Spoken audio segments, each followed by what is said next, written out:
16세기 영국의 위대한 여왕으로 불렸던 엘리자베스 1세가 많은 사람들이 여왕을 좋아하기도 했지만 또 어떤 사람들은 여왕을 되게 싫어해서 죽이려고 했던 그러한 때들이 있었다고 합니다. 한 여인이 이 엘리자베스 1세 여왕을 아주 싫어해서 내가 죽이겠다라고 생각을 하고 왕궁의 시정으로 몰래 변장을 하고 왕궁 안에 들어가가지고 여왕의 침실까지 들어가게 된 거예요. 그리고 침실에 숨어서 칼을 가지고 여왕이 들어오면 내가 죽일 것이다 라고 생각을 하고 있는데, 여왕을 따르던 신복들이 침실에 들어왔다가 뭔가 낌새가 이상해서 뒤져서 수색을 하니까 이 여자가 숨어 있었던 거예요. 그래서 잡혀 나오게 되었는데, 이 여인이 자포자기하는 심정으로 이 여왕에게 여왕이시여 은혜를 베풀어 주시옵소서라고 간구를 합니다. 그러자 이 여왕이 그 얘기를 듣고 화가 많이 나가지고, 그래 내가 너한테 은혜를 베풀면 너는 나한테 뭘 해주겠느냐라고 물어봤습니다. 그러자 이 여인이 뭐라고 했냐면, 여왕이시여 조건을 다는 것은 은혜가 아닙니다. 은혜를 베풀어 주시옵소서. 그 노한 여왕이 가만히 생각을 해보니까 진짜 조건을 다는 건 은혜가 아니거든요. 그래서 마음을 고쳐보고, 네가 옳다. 내가 너에게 은혜를 베푼다면 조건을 걸면 안 되겠지. 내가 지금 너한테 은혜를 베푸니까 자유의 몸으로 나가서 마음껏 살으라고 살려서 보내줍니다. 결국 이 여인은 여왕을 죽이러 들어왔다가 죽을 목숨을 은혜로 살림을 받아가지고 밖으로 나가겠는데, 이 일을 계기로 이 여인이 여왕을 너무너무 사랑하게 돼서 여왕이 앞으로 하는 일들에 대해서 많이 도와주는 그런 조력자가 되었다고 얘기를 합니다. 우리가 교회에서 신앙생활 가운데 흔히 쓰는 은혜라는 말은 원래 구부린다라는 말입니다. 바꿔 얘기하면 위에서 아래로 이렇게 구부리는 게 은혜인 겁니다. 위에서 아래로 베푸는 호의, 받을 자격이 없는 자인데 우리에게 주어지는 자발적인 호의, 좋은 뜻, 그것이 바로 은혜입니다.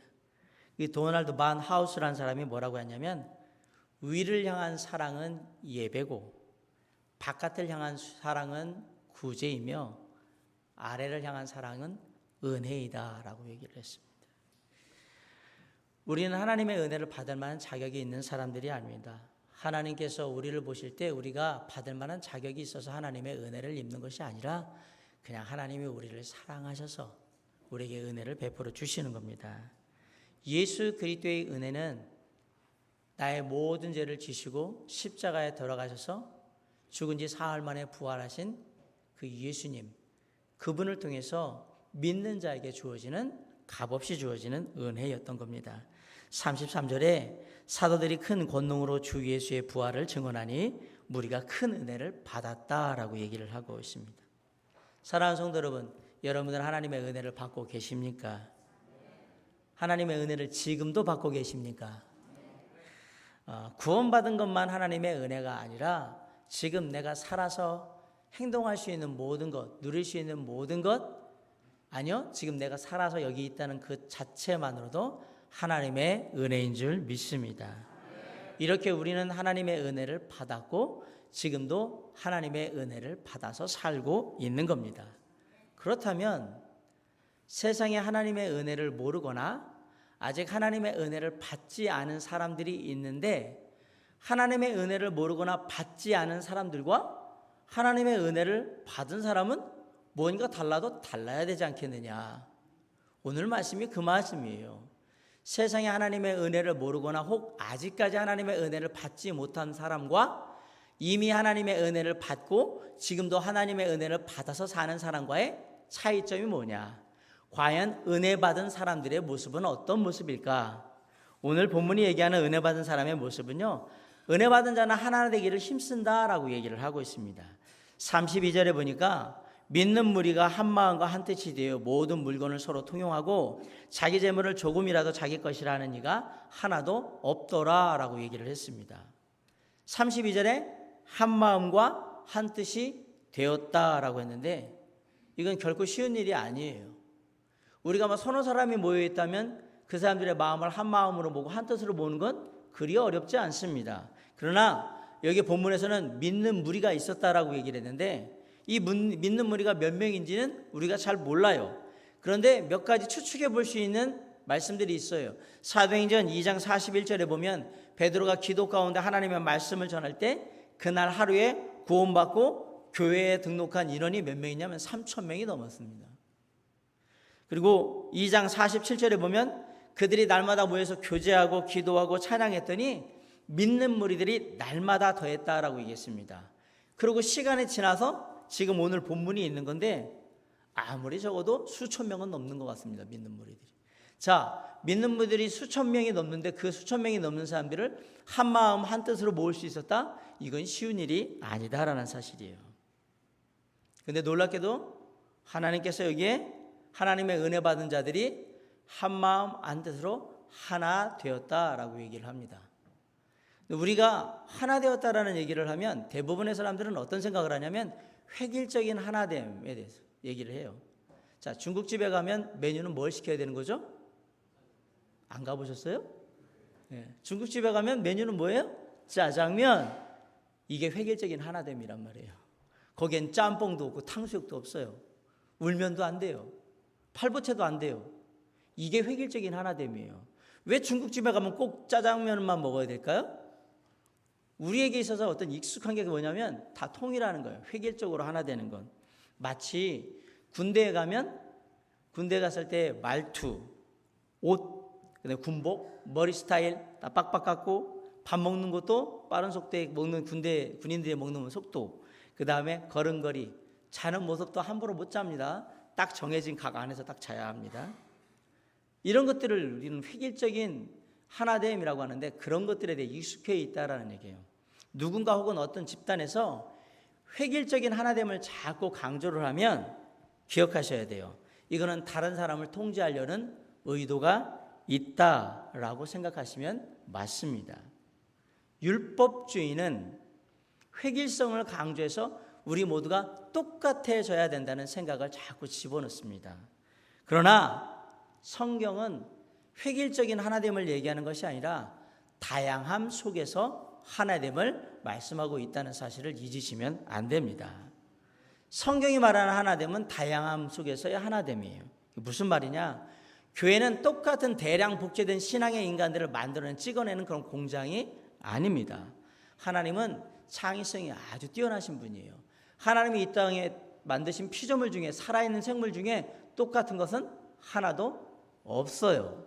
그리고 각자의 갖고 있는 모든 개성들이 다 달라요. 사람은 우리만 봐도 우리가 사람이라는 건 똑같은데 각자의 모습들이 다 달라요. 그리고 행하는 모습들에서 개성을 다 드러내고 있어요. 하나님이 창조하신 세계에는 다양함이 있는데 놀라운 것은 모두가 하나님이 창조하셨다는 얘기고요. 하나님이 창조하신 그 피조물들은 다 누구를 예배해야 한다? 하나님을 예배해야 된다는 것은 하나 되어 있다는 사실이에요. 성경에 하나님이 쓰시는 많은 인물들이 있는데요. 그 인물 중에는 왕도 있고요. 그리고 농부도 있고요. 그리고 왕비로 하나님을 섬기는 에스더 같은 사람도 있지만 창녀 취급을 받은 기생 라합 같은 사람도 있다는 것을 우리가 아셔야 합니다. 그리고 보면 또 순종하는 하나님의 사람들이 있는 반면엔 불순종하는 요나 같은 선지자도 있고 그런 겁니다. 그런데 이 모두는 다양함 속에서 하나님을 섬기는 도구가 되었다라는 사실을 우리가 알 수 있습니다.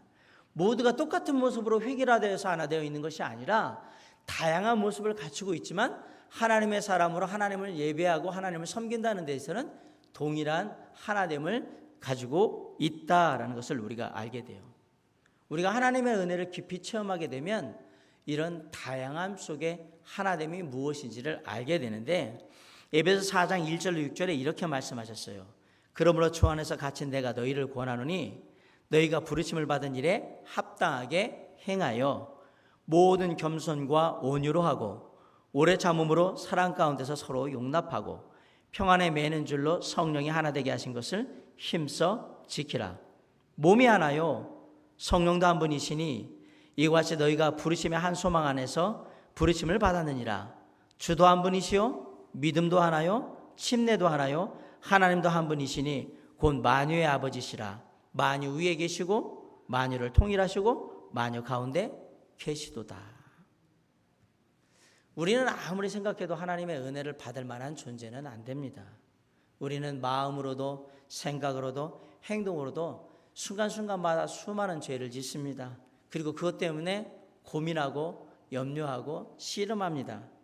아마 율법이 가진 기준으로 우리를 평가하게 된다면 저와 여러분은 이미 율법에 의해서 죽음이라는 형벌을 당했을 거라고 생각합니다. 그런데 놀랍게도 하나님께서 이런 우리들을 그냥 사랑하셔서 은혜로 있는 그대로 받아주셨습니다. 그게 은혜인 겁니다. 있는 그대로 받아주신 것. 이 은혜를 깨달은 사람은 뭐 어떻게 하느냐? 주님께서 나를 있는 그대로 받아줬으니까 나도 다른 사람을 있는 그대로 용납하는 겁니다. 골로새서 3장 13절에 누가 누구에게 불만이 있거든 서로 용납하여 피차 용서하되 주께서 너희를 용서하신 것 같이 너희도 그리하라.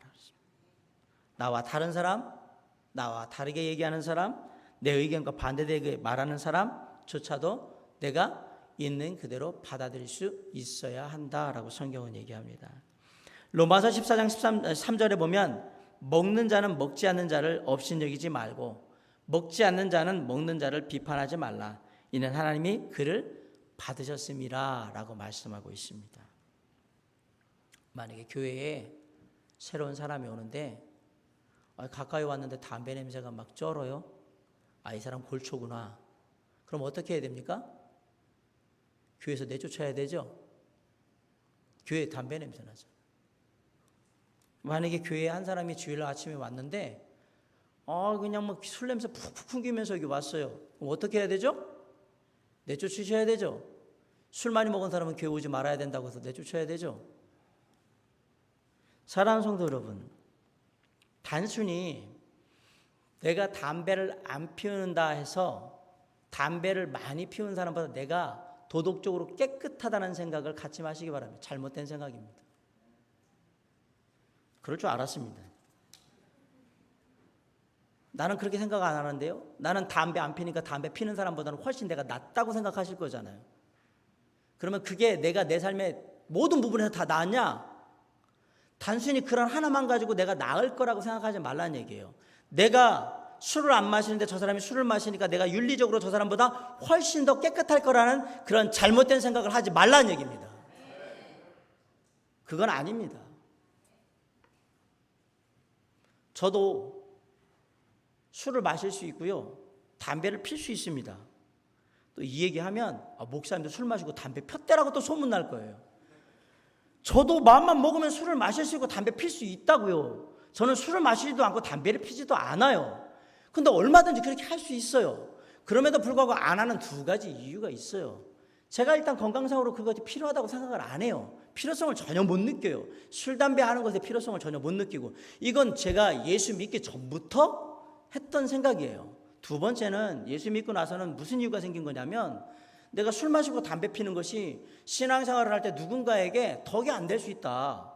이 사람들이 신앙적으로 볼 때, 나를 볼 때 저 사람이 저러네? 이런 걸 대해서 실족할 수 있겠다라는 생각이 들어서 안 하는 거예요.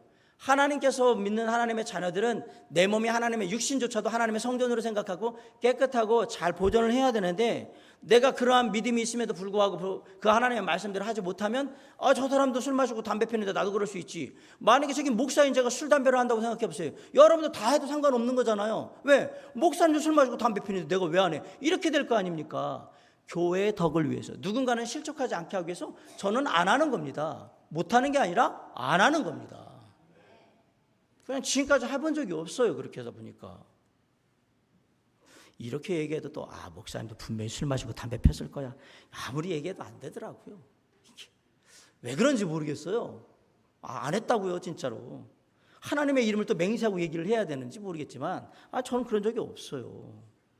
여러분, 그리스도인이 내가 술을 마시고 안 마시고 담배를 피고 안 피고 이게 저 사람보다 내가 우월하다는 증거가 될 수 없다는 얘기를 제가 드리고 싶은 거예요.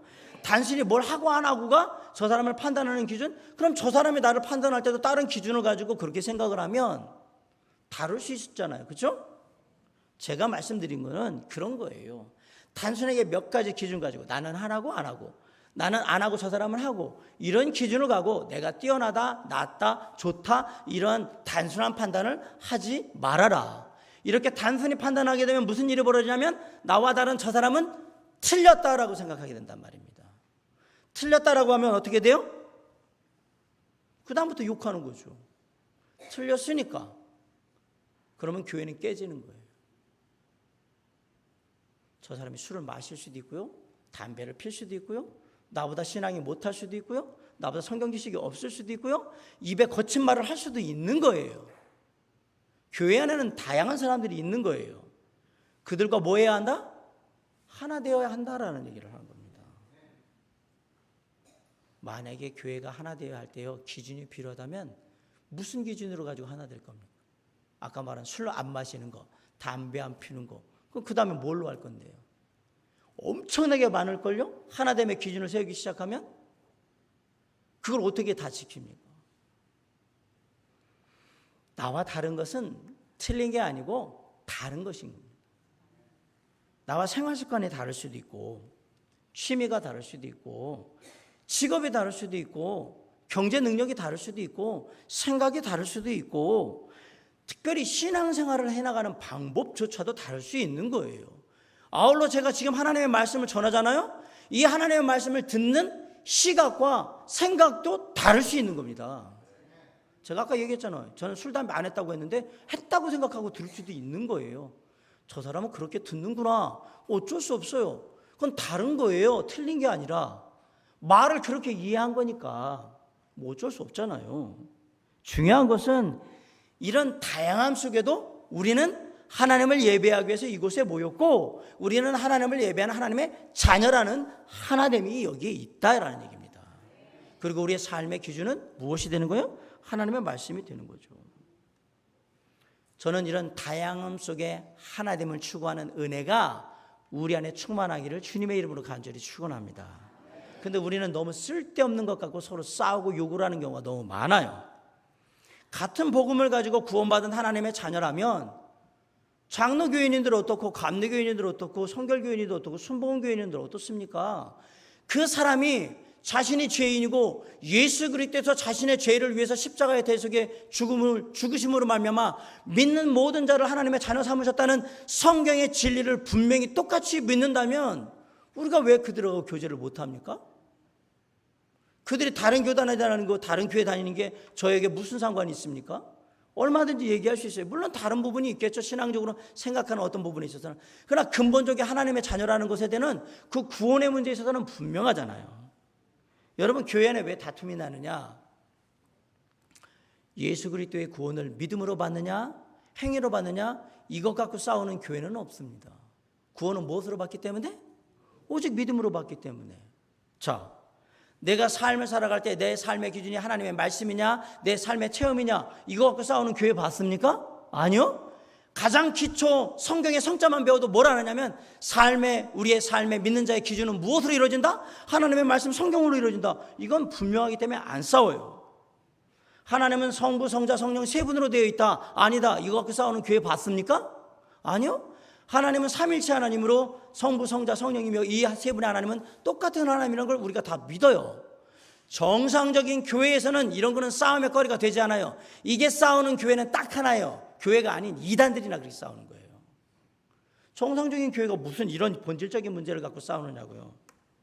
놀랍게도 신앙의 본질을 가지고 싸우는 교회는 없습니다. 그런데 교회는 뭘 갖고 싸우느냐? 놀랍게도 예배의 말씀을 전하고 결단 시간에 찬양이 나올 때 묵상 기도를 할 거냐, 통성 기도를 할 거냐, 이거 갖고 싸웁니다. 그리고 설교를 목사님이 30분 안에 마치느냐, 30분을 넘으면 안 되느냐, 이거 갖고 싸웁니다. 그리고 주일 오후 예배를 드릴 거냐, 정년 예배를 드릴 거냐, 이거 갖고 싸워요. 그리고 내가 헌물로 피아노를 했는데 이거를 대예배당에 놓을 거냐, 소예배당에 놓을 거냐, 이거 갖고 싸우다가 교회를 나가는 거예요. 그리고 성가대 유니폼을 이렇게 파란색으로 할 거냐, 하얀색으로 할 거냐, 이거 갖고 싸우고 안 한다고 싸우는 거예요. 이게 싸움의 거리가 되냔 말이에요. 사실 안 되는데 거의 99.999%의 교회는 다 이거 갖고 싸우다가 교회가 깨지고 멱살 잡고 다 끝나는 거예요. 아니, 이런 비본질적인 문제를 갖고 왜 싸우냔 말이에요. 비본질적인 문제는 서로의 생각을 조율하면 되는 것이고 그 중에 가장 합당하다고 생각하는 선택을 하면 되는 문제인데 이거 아니면 교회 아니다. 이거 아니면 내가 이 교회에 있을 필요가 없어. 그리고 싸워요. 내가 성가대 가운 흰색으로 하라고 하는데 파란색으로 했다고 해서 교회 안 나와버려요. 내가 헌물했는데 대배당이 한다고 소외배당이 했다고 나를 무시했다고 안 나와버려요. 하나님께 드리면 그걸로 끝나는 것이 대배당이 있던 소외배당이 있던 저 구석탱이 있던 그게 무슨 상관이 있냔 말이에요. 하나님께 쓰이면 되는 거지. 안 그렇습니까? 아멘? 그런데 왜 싸우십니까? 성령이 하나 되게 하신 것을 지키라고 했잖아요. 그런데 이 비본질적인 문제를 가지고 성령이 하나 되게 하신 것을 깨고 있는 거예요.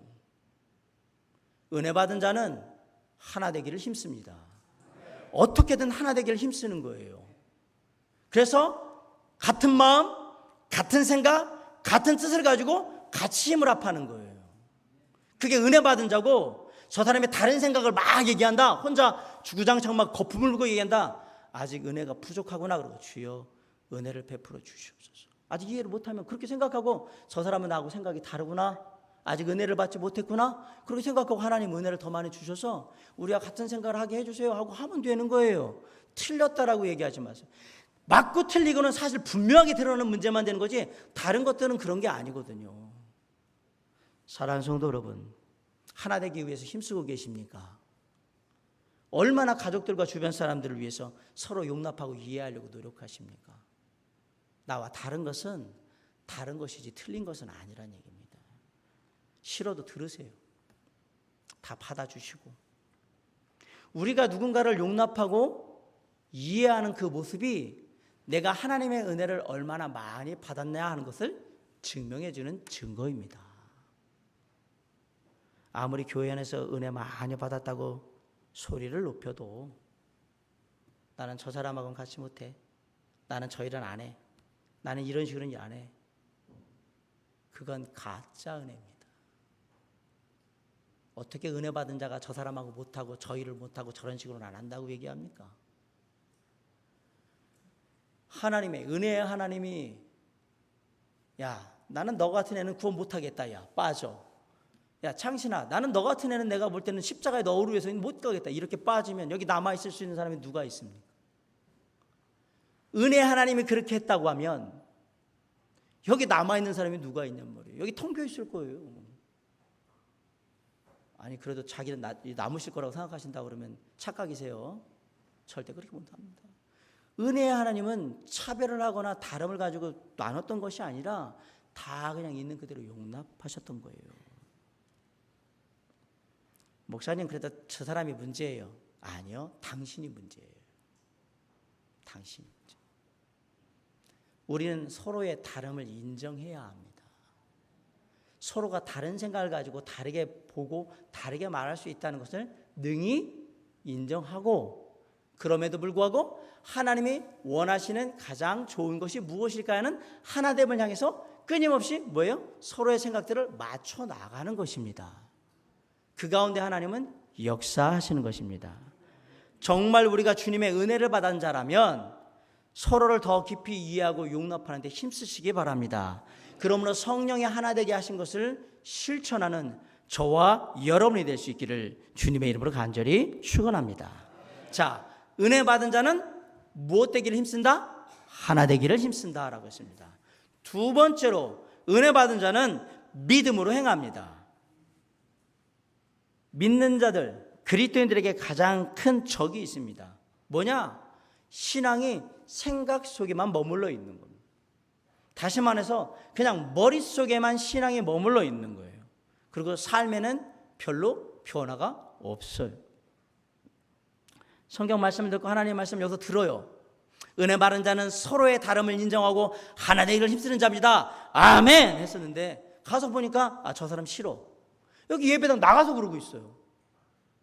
그럼 뭐가 없다는 얘기예요? 믿음에 대한 행함이 없다 이 얘기예요. 이게 가장 큰 문제인 거예요. 교회 안에서는 늘 감사하고 은혜가 넘치는데 정작 집에 가거나 일터에 가면 불평과 불만이 넘쳐요. 교회에서 하나님을 찬양하는 일들이 세상에 나가면 입에 담을 수 없는 거짓말과 거친 말을 막 내뱉어 버려요.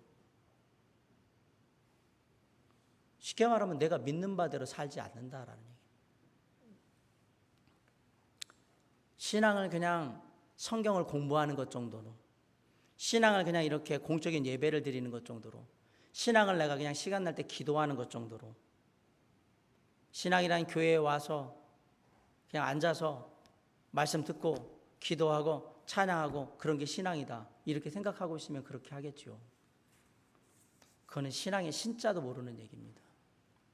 우리가 드리는 예배, 우리가 드리는 기도, 우리가 배우는 하나님의 말씀, 성경 다 중요합니다. 그 하나도 결코 소홀히 할 수 있는 건 없습니다. 그런데 잘 생각해 보세요. 왜 우리가 예배할까? 왜 우리가 하나님께 기도할까? 왜 우리가 하나님의 말씀을 배울까?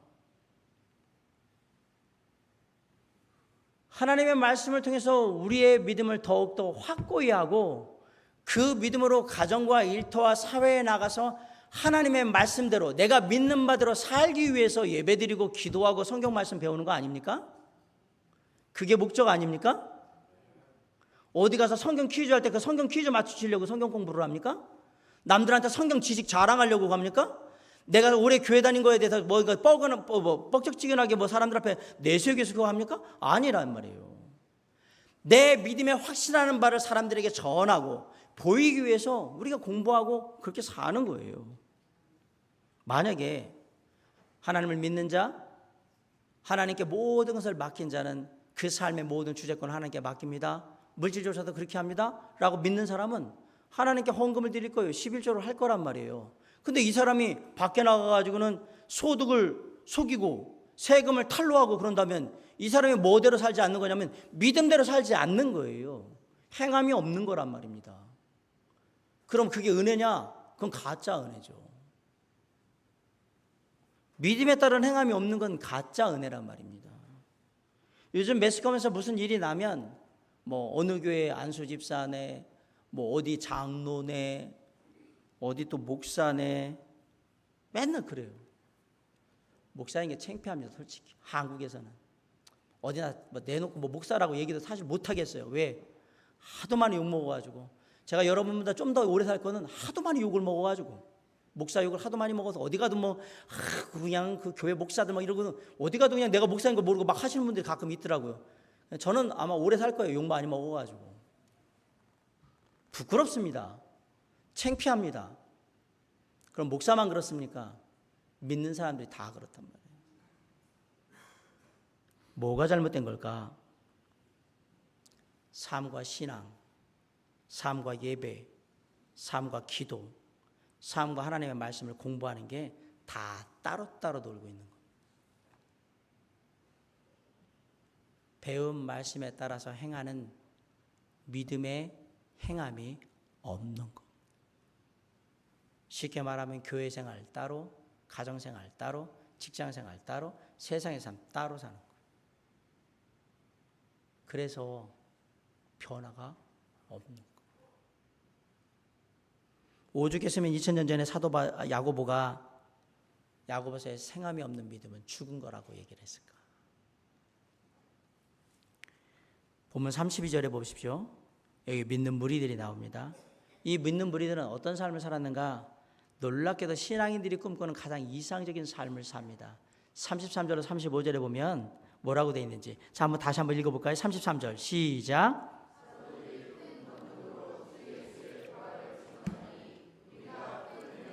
34절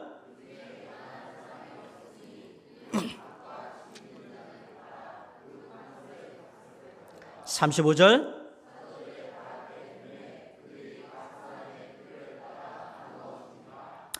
은혜를 받았어요. 받은 은혜를 나눠야 한다고 할 때 모든 것이 주님의 은혜라. 내게 있는 내 물질도 내 수고도 모든 것도 다 주님의 은혜니까 나누자라고 하는데, 특별히 지금 뭘 얘기하냐면 물질도 주님의 은혜니까 이걸 나눠야 되겠다. 자기가 필요한 거 빼고는 나머지는 다 나눠줬던 거예요. 자신의 믿음에 따른 행함이 있는 거예요. 초대교회 성도들에게는 믿음이 있었고 그 믿음을 뒷받침하는 행함이 있었습니다. 심지어 먹고 사는 경제적인 그 문제조차도 믿음 안에서 주관되고 있다는 사실입니다. 믿음 안에서. 이것이 은혜 받은 자의 모습입니다. 하나님의 은혜는 우리에게 주어진 선물입니다. 에베소 2장 8절에 뭐라고 그랬어요? 너희가 그 은혜로 인하여 믿음으로 말미암아 구원을 얻었느니 이것이 너희에서 난 것이 아니고 하나님의 선물이다. 은혜는 하나님의 선물이다라고 했어요. 그러면 하나님의 은혜를 받았다면, 선물로 받았다면 그 은혜를 받은 자답게 그냥 살면 되는 거예요. 선물을 받았으면 받았다고 얘기해야 하는 거란 말이에요. 안 받은 척하면 안 된단 말이에요. 줬어요? 선물을 받았어요? 제가 누구에게 선물을 받았습니다. 하나님에게 은혜를 선물로 받았습니다. 골로새 2장 6절에 그러므로 너희가 그리스도 예수를 주로 받았으니 선물로 받았으니 그 안에서 행하라. 받은 자답게 살아라. 주 예수 그리스도의 은혜를 받았으니까 은혜 받은 대로 살아라. 그걸 좀 유식하게 얘기하면 복음에 합당한 생활을 해라 이 얘기 아닙니까? 빌립보서 1장 29절에 그리스도를 위하여 너에게 은혜를 주신 것은 다만 그를 믿을 뿐 아니라 또한 그를 위하여 고난도 받게 하려 하심이라. 왜 그리스도인이 고난을 받습니까? 믿음에 따라 행하다 보니까 사람들이 핍박했던 거예요. 믿음에 따른 뭐가 있었어요? 행함이 있었잖아요. 은혜 받은 자는 믿음에 따라 행한다. 그것이 오늘 말씀이에요. 당연히 은혜 받은 자에게는 믿음에 따른 행함이 따라오게 되어 있다라는 얘기예요. 오늘 여러분의 드린 예배가 참 은혜로운 예배였고 나에게 도전이 되는 예배였어요. 근데 가정에 가서 여전히 아이들에게 큰 소리로 빽빽 지르고 여전히 남편을 바가지 긁고 그리고 아내를 향해서 함부로 막말을 막 하고 그리고 여전히 내 마음대로 한다면 뭐가 은혜가 받았다는 얘기예요? 무슨 은혜를 받은 겁니까? 그건 가짜 은혜입니다. 그건 하나님의 은혜가 아니라 내가 은혜 받았다 그냥 느끼는 거예요. 내 감정의 은혜일 뿐이에요. 하나님의 은혜는 반드시 믿음의 행함을 동반하게 되어 있습니다. 혹시 믿기 전이나 믿고 난 다음에나 내가 삶에 별로 변화가 없다면 꼭 기억하세요. 나는 하나님의 은혜를 입은 자가 아닌 겁니다. 내 삶에 없던 하나님의 은혜가 들어왔는데 내가 똑같다는 게 말이 안 되잖아요. 제가 늘 얘기하잖아요. 내 안에 없던 하나님의 은혜가 들어왔는데 어떻게 똑같아요? 말이 되는 얘기를 하세요. 제가 성경을 아무리 읽어도 하나님의 은혜 받은 자가 은혜 받기 전과 똑같았다는 성경의 내용을 본 적이 없고 그런 사람을 본 적이 없어요. 그런 구절이 있으면 저한테 알려주시고요. 그런 사람이 있으면 저한테 보여주십시오. 없습니다. 수많은 교회의 그리스도인이라는 사람들이 다 거짓 은혜를 가지고 은혜인 척하는 겁니다. 진정한 하나님의 은혜는 반드시 믿음을 따라 행하는 수고를 감당하게 합니다. 비록 실패할지라도 잘 못할지라도 그렇게 하려고 노력하고 또 노력하고 또 노력하면서 조금씩 앞으로 가는 그런 변화가 믿음의 변화가 그 안에 있다라는 사실이에요. 제가 오늘 한 분을 칭찬하려고 합니다. 성가대에 앉아있는 우리 김태형 형제님을 제가 7년 전에 봤습니다. 제가 와서 봤습니다. 저분이 처음에는 구원의 확신이 정확하지 않았습니다. 저 형제님이. 그런데 딱 구원의 확신을 가지고 나서 잘 보세요. 예배를 향한 태도가 바뀌고 말씀을 향한 태도가 바뀌고 영혼을 향한 태도가 바뀌어서 부모님도 구원받기를 원하고 주변에 있는 동료들에게 예수를 전하기 원하는데 당신이 느껴요. 내가 하나님의 말씀을 잘 모르는구나. 성경을 공부해야 되겠다. 네, 그렇죠. 물론 이 시간이 조금씩이지만 계속 좋은 부분으로 바뀌어와서 저희 성가대에 앉아 계시잖아요. 내게 하나님의 은혜가 임하면 그 하나님의 은혜를 곱씹으면서 작지만 더 좋은 뭔가의 변화를 위해서 내 삶을 다시 한번 내려놓는 거예요. 저는 형제님보다 훨씬 더 잘하고 있는 성도님들이 여기도 많다고 생각합니다. 분명히 그렇게 믿습니다. 중요한 건 내가 정말 하나님의 은혜를 받았다면 그 받은 은혜에 따라 그 믿음을 확신하고 내 더 좋은 변화로 삶을 자꾸 하나님 앞에 내려놓을 수 있어야 한다는 사실입니다. 부족해도 괜찮습니다. 연약해도 괜찮습니다. 잘 못해도 괜찮습니다. 내가 이렇게 한번 해보고 또다시 한번 한다는 것은 내가 믿음으로 뭔가 하나님 앞에 나아가겠다고 계속해서 도전하는 거니까 저는 정말로 환영합니다. 그게 신앙입니다. 죽을 때까지 이렇게 가는 게 신앙입니다. 하나님 앞에 설 때까지 우리는 계속 공사 중입니다. 완성은 없습니다. 우리가 고속도로라면 우리는 고속도로 개통되지 않을 겁니다. 끝까지 공사를 할 겁니다. 그러나 우리는 그렇게 가야 합니다. 믿음의 공사를 계속하면서 하나님 앞에 변해가는 겁니다. 하나님, 물질에 대한 믿음이 있는데 아직 행하지 못했네요. 주님, 행할 수 있도록 도와주세요. 기도하고 해보는 거예요. 헌금을 드리지 못한 사람은 헌금을 드려보고, 11조를 하지 못한 사람은 11조를 드리고, 11조를 했던 사람은 감사헌금을 드려보고, 감사가 못했던 사람은 선교헌금을 드리고, 선교했던 사람은 또 지목 구정금 드리고, 이렇게 가는 거예요. 시간에 대해서 주일날 예배만 드렸던 사람들이 내가 수요 예배도 한번 드려봐야 되겠다, 내가 금요기도에도 한번 해봐야 되겠다, 내가 새벽기도에도 한번 해봐야 되겠다. 조금씩 내가 큐티를 못했던 사람이 내가 말씀의 큐티를 한번 해봐야지. 정말 한 주에 동안 한 번이라도 해봐야지. 아니야, 2번 해볼 거야. 아니야, 3번 해볼 거야. 아니야, 이왕이면 한 번, 일주일 다 한번 해보면 어떨까?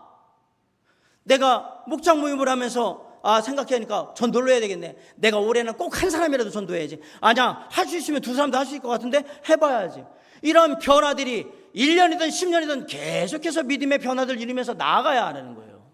은혜 받은 자는 믿음에 따라 행한다라는 사실이에요. 그 은혜가 우리 안에 있기를 간절히 바랍니다. 이전보다 더 믿음으로 기도하고, 이전보다 더 믿음으로 도전하고, 이전보다 더 은혜롭게 뭔가를 하기 위해서 계속 하나님 앞에서 부단히 노력하는 그런 수고가 우리 모두에게 있을 때 하나님께서 더욱더 놀라운 하나님의 은혜로 우리와 함께 하실 주님의 이름으로 간절히 축원합니다. 마지막 3번째로 은혜 받은 자의 모습은 뭐냐? 남을 위한 이타적인 삶을 살게 됩니다. 32절 다 같이 한번 읽어봅시다. 자, 시작. 믿는 무리가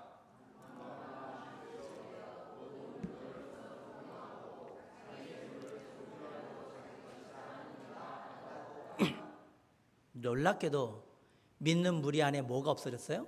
욕심, 탐심이 없어졌습니다. 사실 은혜를 깊이 깨달으면 욕심이 없어집니다. 왜? 저희 집 가문이 뭐냐면 야고보서 1장 15절, 욕심이 잉태한 즉 뭐를 낳고? 죄를 낳고, 죄가 장성한 즉 뭘 낳느냐? 자, 보세요. 하나님의 은혜를 알면 뭐가 없어지냐면 욕심이 없어져요. 욕심이. 왜? 은혜는 내가 뭔가를 해서 얻는 게 아니고, 내가 아무것도 안 했음에도 불구하고 하나님이 나에게 그냥 값없이 거저 주신 것이기 때문에, 알기 때문에 그래요. 결국 내가 가진 모든 것은 오로지 하나님의 은혜였다는 사실을 아니까. 내게 물질이 있다면 그거 내게 아닙니다. 나만 위해서 쓰라고 준 게 아니고요. 그 물질이 있다면 필요한 거 쓰고 나머지는 나누라고, 사람들을 위해서 나누라고 주신 것입니다. 32절에 자기 재물을 조금이라도 자기 것이라고 하는 이가 하나도 없다라고 했습니다. 근데 유독 우리나라 사람들은 내 것에 대한 집착이 강합니다. 내 거, 내 집, 내 가족, 내 자식, 내 차, 나밖에 몰라. 삶의 테두리가 그래서 내 것에 딱 정해져 있어. 내 거는 안 뺏기려고 해요. 나밖에 모르는 사람, 내 거 먼저 챙기는 사람, 이 사람 은혜 받은 자 아닙니다. 성경이 그렇게 얘기하니까. 은혜 받은 자는 절대 그렇게 하지 않습니다. 왜? 내 게 아니거든. 이 땅의 모든 게 다 내 게 아니에요. 다 누구 거예요? 누구 겁니까? 은혜 받은 자는 그걸 인정하는 겁니다. 지금 내가 살고 있는 집, 내가 가지고 있는 차, 내가 누리는 모든 거 내 게 아니고 누가 주신 거예요? 하나님이 내게 은혜로 주신 거예요. 그게 다 하나님 거니까 다 내놔도 사실 별로 아깝지 않아요. 이게 은혜 받은 자의 삶이에요. 사랑하는 성도 여러분, 지금 이기심의 노예가 되어서 살고 있지는 않습니까? 내 것을 움켜잡으려는 삶으로. 어떤 사람들은 그냥 돈을 움켜잡고 끝까지 가려고만 해요. 가끔 이런 거 나오잖아요. 잘 먹고 잘 살려고 열심히 돈 벌어서 이제는 좀 먹어 한번 해보려고 하는데 병 걸려서 죽어. 얼마나 불쌍합니까? 돈이 많은데 쓴다는 게 맨날 내 가정, 내 자식, 내 식구, 내 사람들만 다 쓰고 죽어. 그것도 참 비참한 삶입니다. 왠지 아십니까? 언젠가 하나님께서 우리에게 은혜로 맡기신 것에 대해서 심판할 날이 오기 때문에 그렇습니다. 다 계산하거든요. 또 내가 은혜로 다 줬는데 그거 어떻게 썼는지 하나님이 낱낱이 심판하는 날이 옵니다. 내가 너한테 시간을 줬지? 내가 너한테 육신의 건강을 줬지? 내가 너한테 물질도 줬다? 자, 어떻게 썼는지 다 계산하자. 하나님의 심판대에서 다 계산하셔야 합니다. 그래서 우리가 은혜로 얻은 것들은 다 지금 이 땅에서 뭐예요? 선한 것에 다 써야 되는 거예요. 그래야 하나님의 심판대 갔을 때 괜찮습니다 주님, 터세요, 계산하세요, 이렇게 되는 건데 내 거에다가 다 이렇게 하면 다 하나님이 그거 체크하신단 말이에요. 그럼에도 불구하고 많은 사람들이 이렇게 말씀드려도 이기심의 노예로 삽니다. 저는 뭐 선진국인 유럽이나 미국은 가보질 않아서, 근데 유럽이나 미국에 이런 데 가보면 재밌는 것들을 많이 얘기를 합니다. 사람들이 유독 사람 이름으로 된 건물이나 단체나 뭐 다리나 이런 것들이 되게 많아요. 왜냐?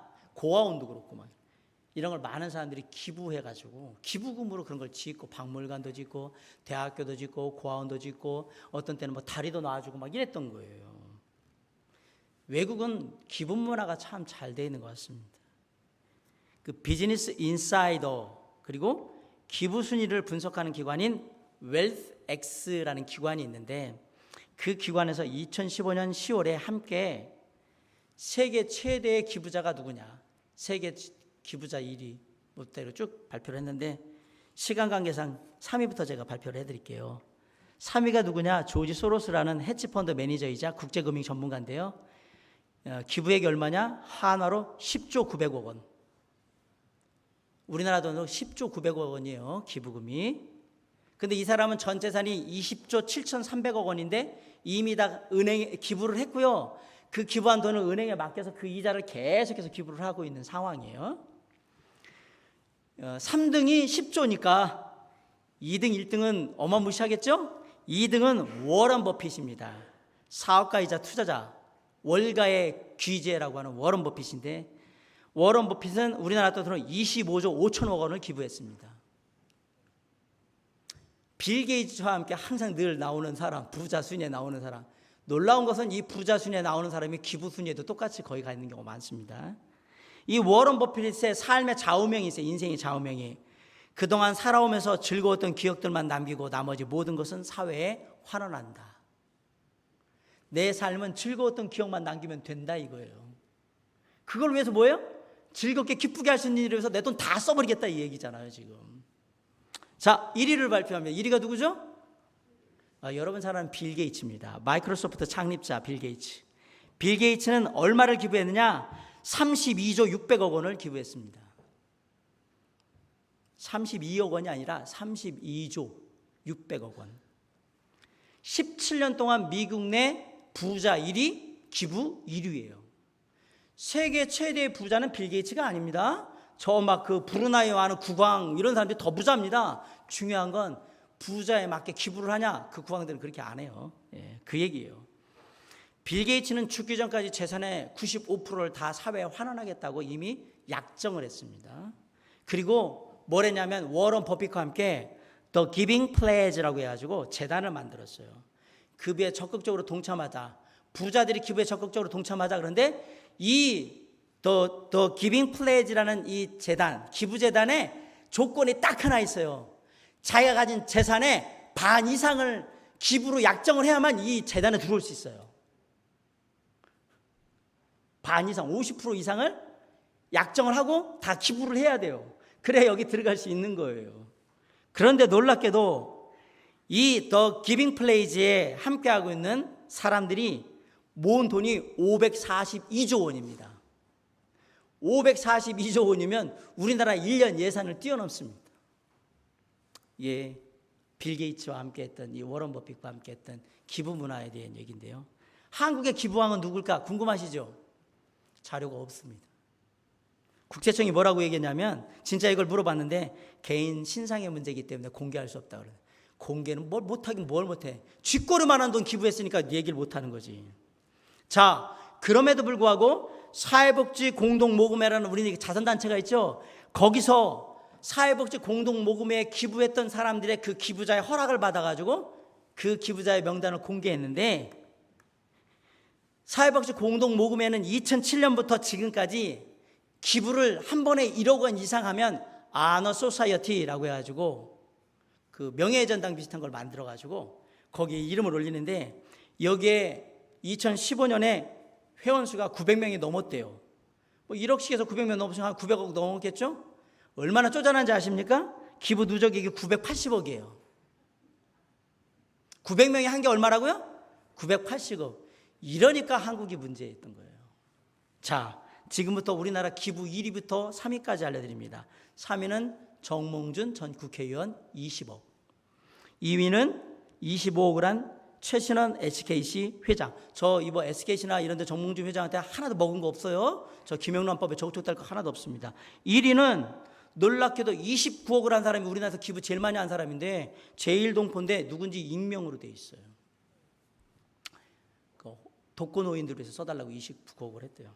물론 회사 입장에서 뭐 현대나 삼성이나 대우에서 많은 걸 했겠죠. 그러나 정확하게 얘기하면 그들은 자기 이름으로는 한 번도 이렇게 한 적은 없습니다. 회사가 돈 갖다가 하고 뭐 사제로 한다고 뭐 해놓고 재단에 기부한다고 해놓고 아직도 안 하고 있는 사람이 부지기수로 많은 거죠. 우리나라는 이런 기부나 구제에 대해서 아주 인색한 편입니다. 특별히 가진 사람들, 부자가 더하다고 기득권층의 그 노블리스 오블리제, 쉽게 말하면 더 높은 사회적인 사회의 고위층이 갖고 있는 도덕적인 책임에 대한 것이 아주 약해요. 나 하나 잘 먹고 잘 살면 되지 뭐 저들이 가난한 게 내가 무슨 책임이야, 이런 식이란 말이에요.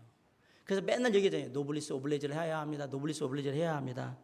제가 이런 얘기하면 참 재미있네요. 정치권은 아니고요. 문재인 대통령이 새로운 사람들을 임명하려고 그래도 나름대로 좋다고 사람들은 하는데 봐보세요. 5종 세트 해가지고 뭐 근절하겠다고 그랬는데 우리나라에 고위층에 올라갈 사람 중에 거기에 안 걸릴 사람 있으면 나와보라고 하세요. 우리같이 돈 없고 백 없는 사람은 안 걸려도 그들은 될 수가 없어요. 여러분, 저는 대통령이 사과해야 된다고 생각합니다. 아예 안 돼요 그게. 생각을 해보세요. 내가 가진 자인데, 인간은 욕심을 따라서 자기 것을 챙기는 사람인데 내 자식 안 챙기겠으며 내 집 거 안 챙기겠으며 위장전입, 뭐 세금 탈루, 뭐 논문 표절, 뭐 이런 거는 아무것도 아닙니다.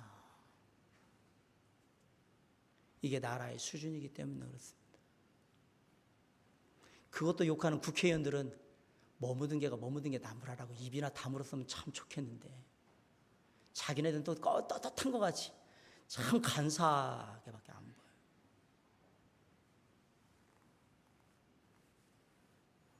그럼 누가 묻겠죠? 목사님도 가져보세요. 그러잖아요. 저도 많이 가지면 그럴 가능성이 높겠죠. 주님께서 그냥 가난하게 두신 것을 감사할 뿐입니다. 그냥 늘 기도 제목이 그잖아요. 가난하게도 말고 부하게도 말아서 주님 늘 그냥 주님 안에서 온전하게 적당하게만 좀 갈 수 있으면 참 좋겠는데 그것도 안 되네요. 여러분 다 보면 다 그렇잖아요. 적당하게 가난하게 부하게도 안 되는 현실이잖아요. 사랑하는 성도 여러분, 삶 속에서 이런 것들 이루는 것들이 얼마나 이타적으로 산다는 게 얼마나 어려울까. 이 사회복지 공동 모금에서 연말에 그거 할 때 기부하는 사람들은 다 가난한 사람들, 안 가진 사람들이 하지 부자들이 안 합니다. 부자들은 가난한 자, 힘든 자, 불쌍한 자들이 관심 없습니다. 죽든지 말든지 알아서 사는 거지. 능력이 없고 부모 잘 만난 것도 능력이라고 얘기하는 어떤 애처럼, 그 말 타는 여자애처럼 그런 거지. 니들이 알아서 해라. 불법을 저지르든 편법을 저지르든 니들이 돈 벌어서 알아서 살아라는 얘기지. 거기에 관심이 없단 말이에요. 기대지 마십시오. 나라의 문화가 그만큼 후진적이기 때문에 어쩔 수 없는 거거든요. 노블리스 오블리제를 하자, 뭔 얘기입니다. 이건 어렵습니다. 왜? 이 상황이 중국에도 똑같이 벌어졌어요. 여러분 조용하시면 중국이 세계적인 부자들이 엄청 많습니다. 그러니까 몇십조 원어치 돈을 가진 사람들 많았고 중국에서는 이건희 같은 부자는 3천 위 안에도 못 들어와요. 중국 부자 3,000등 안에도 못 들어온다는 얘기가 있어요. 이건희 회장 같은 부자들은. 돈, 이거는 게임도 안 된다 이 얘기입니다. 중요한 건 뭐냐면 중국이 고민을 했어요. 야, 우리는 세계적인 부자들은 되게 많은데 왜 기부자는 없냐. 그래서 중국이 뭘 통과시켰냐면 자선법이라는 걸 통과시켰어요. 구제하고 기부하는 문화를 하면 혜택을 주겠다라고 했대요. 과연 기부 문화가 확산이 될까요? 저는 안 된다고 봅니다. 동양 문화는, 유교적인 문화는 내 것부터 챙기는 문화이기 때문에 기부가 쉽질 않아요. 뼛속 깊이 안 돼 있거든요. 그러나 누구는 할 수 있다? 내가 비록 동양인 한국 사람이라 할지라도 누구는 할 수 있다? 믿는 자는 할 수 있습니다. 저는 지금 믿는 자의 얘기를 하고 싶었던 겁니다. 세상에 믿지 않는 자들은 그런 것들을 핑계대며 문화를 핑계대고 이런저런 핑계들지만 믿는 자는 하나님의 말씀을 기준으로 살기에 우리는 이타적인 삶을 살아야 하는 겁니다. 내 것 챙기지 마세요. 내 것만 먼저 챙기면 안 됩니다. 남의 것을 먼저 챙겨주시고 남으면 가져가시고요. 없으면 많은 겁니다. 아멘? 마틴 루터가 진정한 그리스도인에게 그 진정한 그리스도인이 은혜 받으면 일어나는 세 가지 변화에 대해서 얘기했는데, 첫째, 늘 하나님의 은혜를 가슴속에 새기는 변화가 일어날 것이고, 두 번째, 하나님의 은혜를 따라 살고자 하는 정신의 변화가 일어날 것이고, 세 번째, 하나님께서 주신 은혜대로 모든 것을 다 베풀고 사는데 특별히 물질 또한 그렇게 하겠다라는 지갑의 변화가 일어날 거라고 그랬어요. 일리 있는 말이죠, 그죠? 우리가 새겨들어야 돼요. 놀랍게도 성경은 신구약을 통해서 700번 이상 물질에 대한 얘기를 하고 있습니다. 돈에 대한 얘기를. 예수님도 숱하게 재물에 대한 얘기를 했어요. 돈이 중요하다? 아니에요. 하나님이 주신 그 물질에 대한 너의 태도가 네가 얼마나 하나님의 은혜를 힘입고 사는가를 보여주는 중요한 증거다 이 얘기입니다. 주님은 그 얘기를 하고 싶었던 거, 성경은 그 얘기를 하고 싶었던 겁니다. 은혜 많이 받았습니다. 저는 하나님의 은혜 받은 자입니다. 하나님께서 저를 은혜로 부어주셔서 이렇게 부자가 됐습니다 라고 했는데 11조도 안 하고 감사금도 안 하고 헌금할 줄도 몰라. 이 은혜가 진짜입니까 가짜입니까? 이건 가짜 은혜입니다. 주여, 급한 기도를 들어주시면 제가 이만큼을 하나님께 소원하여 드리기를 원합니다. 주여, 기도 응답해 주시옵소서. 주님께서 이 기도만 드리면 제가 가진 재산들 다 드리고요, 제 아파트도 드리고요, 제 건물도 드리고요, 다 드릴게요 라고 소원했다가 정작 기도가 딱 응답받고 나면 언제 그러냐고 입 싹 씻고 그냥 끝나는 거죠. 그건 하나님의 은혜가 아닙니다. 내가 하나님의 은혜를 받았는가 안 받았는가 알기를 원하십니까? 간단합니다. 내가 가진 물질 중에 몇 프로를 하나님과 사람들에게 나누고 있는가 보시면 됩니다. 오늘날 한국교회는 아직도 내 것만 챙기는 그리스도인들이 너무 많습니다. 받았는데 너무 감사해서 나보다 못한 사람들에게 내가 조금씩 베풀 수 있는 마음과 여유를 가지면 참 좋은데 아직도 부족합니다. 성도 여러분, 많이 가진 자는 많이 나눠야 하는 겁니다. 아, 나는 가진 거 없으니까, 빚밖에 없으니까 난 아무것도 안 해야 된다, 내 책임 아니다? 아닙니다. 없는 자는 그 없는 형편 속에서 최선을 다해서 하나님께 나누는 겁니다. 그게 은혜 받은 자의 모습이다라는 얘기입니다. 감사하게도 저희 교회에 많은 분들이 지목구제를 하거나 해외에 있는 저 어려운 곳에 선경금을 하거나 이런 데 정말 열심을 다하시고 최선을 다해주고 저는 정말 감사하고 생각합니다. 여러분의 가정의 재정적인 삶이 어떻다는 걸 대략 다 알고 있기 때문에 정말 감사합니다.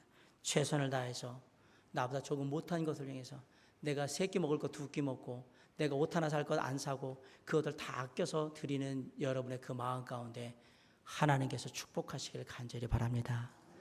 그리고 여러분에게 권면해드리고 싶습니다. 네, 그게 은혜 받은 자의 삶의 태도입니다. 끝까지 그 태도를 잃지 마시기 바랍니다.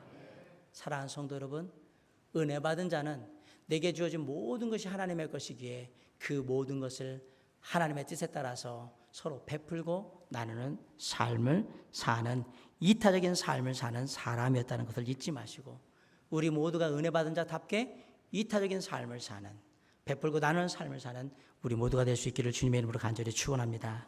말씀을 마무리합니다. 은혜 받은 자는 어떻게 되기를 힘쓴다? 하나 되기를 힘쓴다.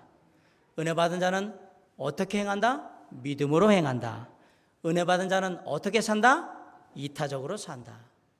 이것이 은혜 받은 자의 삶의 모습이었는데 저와 여러분의 삶의 모습이 은혜 받은 자의 삶의 모습이 될 수 있기를 간절히 바라고요. 우리가 힘들고 어렵지만 우리가 가지고 있는 은혜 받은 자의 삶의 그 태도가 주님이 이 땅에 오시는 그날까지, 내가 주님 앞에 서는 그날까지 늘 우리의 삶을 통해서 증명될 수 있기를